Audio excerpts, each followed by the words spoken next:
नमस्कार दोस्तों, एस्ट्रोलॉजर कपिल मिश्रा में आपका बहुत बहुत स्वागत है। आज हम बात करने वाले विशेष रूप से मित्रों 14 से 16 अप्रैल 2025। मित्रों यह समय 100% लकी रहने वाला है 5 राशियों के लिए, क्योंकि इस समय में इन राशियों के जो पार्टनर हैं वो बहुत ही ज़्यादा लगावपूर्ण स्थिति देखने को मिलेगी और जिनके नो कांटेक्ट चल रहे हैं उनमें विशेष रूप से आप ये देखेंगे कि कांटेक्ट के योग इस समय में बनेंगे। तो यह समय ज्यादा प्रभावित रहने वाला है। सबसे बड़ी बात यहां पर मैं बता देना चाहता हूं कि वर्तमान के समय में कुछ राशियां प्यार की पीड़ा में बहुत ज्यादा पीड़ित हैं और ये स्थिति में आपको बताना चाहता हूं, इस बात को बहुत ध्यान से समझें। अभी मैं किसी की कुंडली देख रहा था तो उन्होंने कहा कि गुरुजी आज के समय में लोग दिखते कुछ और हैं और असलियत कुछ और उनकी दिखाई देती है। मैंने कहा तुम्हारे साथ में ऐसा क्या हो गया? वो बोले कि गुरुजी मैं एक एस्ट्रोलॉजर के पास में गया था, मैंने उनसे रीडिंग ली। उन्होंने मुझसे कहा कि तुम्हारे पंचम भाव में शनि है, इस वजह से तुम्हारा ये जो रिश्ता है लिविंग रिलेशनशिप का ये आगे चलकर खत्म हो जाएगा और वो पार्टनर तुम्हारा नहीं लौटेगा। मित्रों आपको मैं एक बात बताना चाहता हूं कि पंचम भाव में शनि हमेशा अशुभ नहीं होते, इस बात का ध्यान देना। पंचम भाव में शनि तब अशुभ कारक हो जाते हैं जब उनकी दोनों राशियां विशेष रूप से केंद्र में ना हो। ध्यान से समझना। अब केंद्र में कब नहीं होगी राशियां? जैसे आपकी राशि विशेष रूप से आपकी मीन लगन है तो दोनों राशियां जो शनि की होंगी वो केंद्र से निकल जाएंगी और एक राशि आएगी, मकर राशि आएगी दशम में और कुंभ राशि आएगी द्वादश भाव में। मतलब एकादश में आएगी मकर, द्वादश में आएगी विशेष रूप से कुंभ राशि। तो ऐसी स्थिति में शनि सर्वाधिक अशुभ कारक हो जाएंगे क्योंकि इनकी कोई राशि केंद्र में नहीं रहेगी।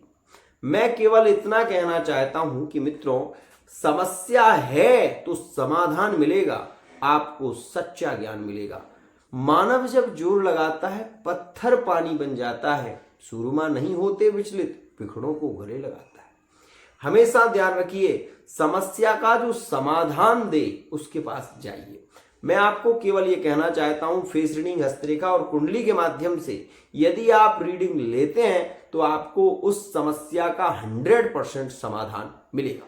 चलिए बढ़ते हैं हम अपने टॉपिक की ओर। आपको बताते हैं कि यहां पर क्या स्थितियां रह रही हैं ग्रहों की अकॉर्डिंग। मित्रों यह जो समय शुरू हो रहा है ये मेष राशि के लिए सबसे लकी समय है।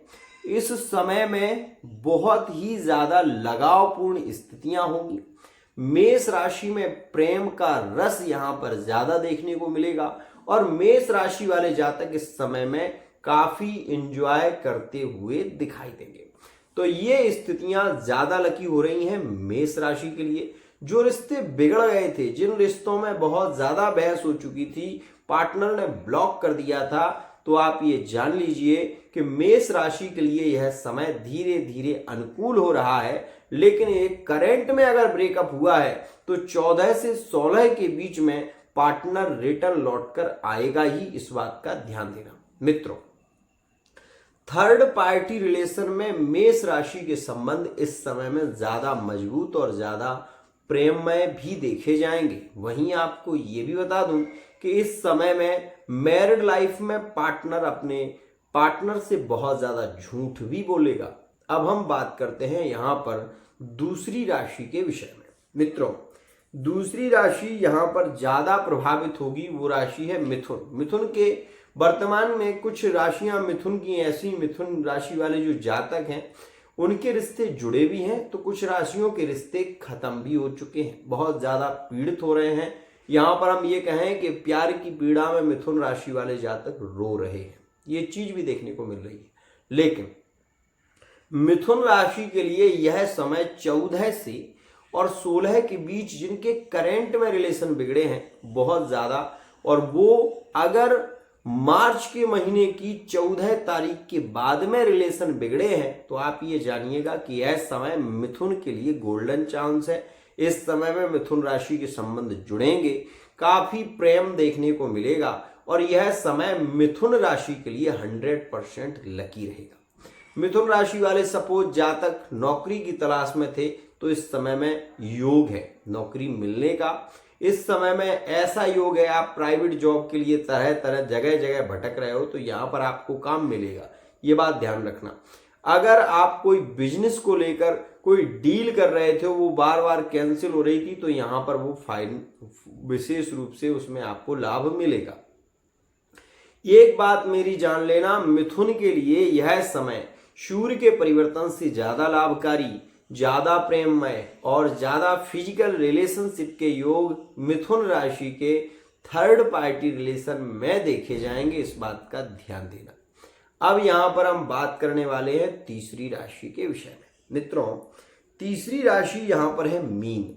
मीन राशि वाले जो जातक विशेष रूप से लिविंग रिलेशनशिप में जिनके बार बार ब्रेकअप हो रहे थे, जिनके बार बार कोई ना कोई बात को लेकर पार्टनर से बहस हो रही थी, तो ये बात जानिएगा इस समय में आपके संबंधों में नजदीकियां ज्यादा होंगी।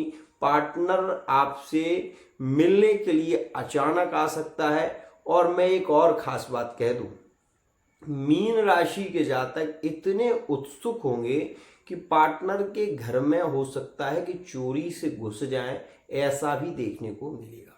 मीन राशि वाले जातकों में प्यार को पाने की तड़प इस समय में ज्यादा होगी, तो वो मैरिड लाइफ में भी आप देख सकते हैं, लिविंग रिलेशनशिप में भी आप देखेंगे और थर्ड पार्टी रिलेशन में मीन राशि वाला जातक खींचा जाएगा, ये भी आप स्थिति अनुभव करेंगे। तो यह समय विशेष है। लेकिन मैरिड लाइफ में यहां पर हम ये कह सकते हैं कि मैरिड लाइफ का पार्टनर यदि थर्ड पार्टी में जुड़ा हुआ है तो इस समय में बहस हो सकती है, हो सकता है कि रिश्ते थोड़े ज्यादा बिगड़ जाए, इस बात का भी ध्यान दीजिएगा। अब हम यहां पर बात करते हैं विशेष रूप से मित्रों कन्या राशि की जो स्थितियां केंद्रित हैं, ये बात जानिए, ये कन्या के लिए समय अनुकूल है, इसके विषय में मैंने आपको बताया है। ये बात जानिए कि कन्या के लिए यह समय वीडियो में पहले भी बता चुका हूं कि कन्या राशि में अब जो ग्रहों का परिवर्तन, सूर्य का परिवर्तन होगा तो कन्या राशि वाले जातक इस समय में ज्यादा एंजॉय करते हुए नजर आएंगे। बात करते हैं यहां पर हम विशेष रूप से तुला राशि की, तो तुला राशि वाले जातकों में इस समय में बीच बीच पे ज्यादा कलह होगा, हो सकता है कि रिश्तों में ज्यादा बहस हो जाए और यहाँ पर जब पार्टनर से बात होगी तो पार्टनर बात भी ऐसी करेगा कि आपका मन थोड़ा ज्यादा दुखी हो जाएगा। तो इस वजह से हम ये कह सकते हैं कि तुला के लिए जो समय 14 से 16 का है वो थोड़ा नेगेटिव रह सकता है। यहाँ पर रिलेशन में विवाद हो सकते हैं और तुला राशि वाले जातक अपने आप को अकेला फील भी करेंगे, ये स्थितियां भी देखने को मिलेंगी।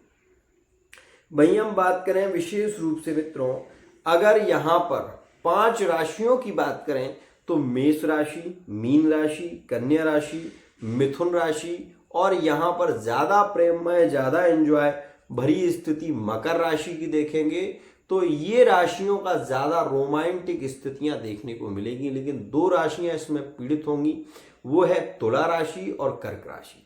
इन राशियों को इस समय में हो सकता है कि ज्यादा पीड़ित होना पड़े, अपने रिश्ते को लेकर ज्यादा चिंताजनक स्थिति देखने को मिलेगी और हो सकता है कि इस समय में कर्क राशि वाले जातक बहुत ज्यादा ओवर थिंकिंग से भी जूझे, क्योंकि 14 और 15 का समय इनके लिए ज्यादा अच्छा नहीं है। 14 और 15 तारीख में कर्क और तुला राशि वाले जातक कहीं ना कहीं हम ये कह सकते हैं कि बहुत ज्यादा नेगेटिव थॉट आएंगे मन में, बहुत ज्यादा नेगेटिव विचार केंद्रित हो सकते हैं और यहाँ पर चिंताएं इनकी बढ़ सकती हैं। तो 14 और 15 का समय हो सकता है कि तुला के लिए ज्यादा नेगेटिव हो और कर्क के लिए भी ज्यादा नेगेटिव हो, तो इस विषय का विशेष ध्यान रखिएगा। मैं केवल इतना कहना चाहता हूं कि यदि आप मेरे चैनल पर नए हैं, चैनल को सब्सक्राइब जरूर कर लेना, बेल आइकन को प्रेस कर लेना। आपके लिए समय अनुकूल हो, आप कर्क राशि के हैं या तुला राशि के हैं, तो इस समय में महादेव जी को दूध में चीनी मिलाकर, थोड़ी सी चीनी मिला लीजिए और महादेव जी को इस मंत्र से चढ़ाइए। ओम चंद्रमौलेश्वराय नमः, ओम चंद्रमौलेश्वराय नमः, ओम चंद्रमौलेश्वराय नमः। इस मंत्र से यदि आप महादेव जी को दूध अर्पित करेंगे तो आपके रिलेशन में प्रेम बढ़ेगा, नजदीकियां बढ़ेंगी और शुक्र का प्रभाव आपके लिए शुभकारी होगा। आज के लिए इतना ही। आशा करता हूं ये वीडियो आपको पसंद आई होगी। राधे राधे।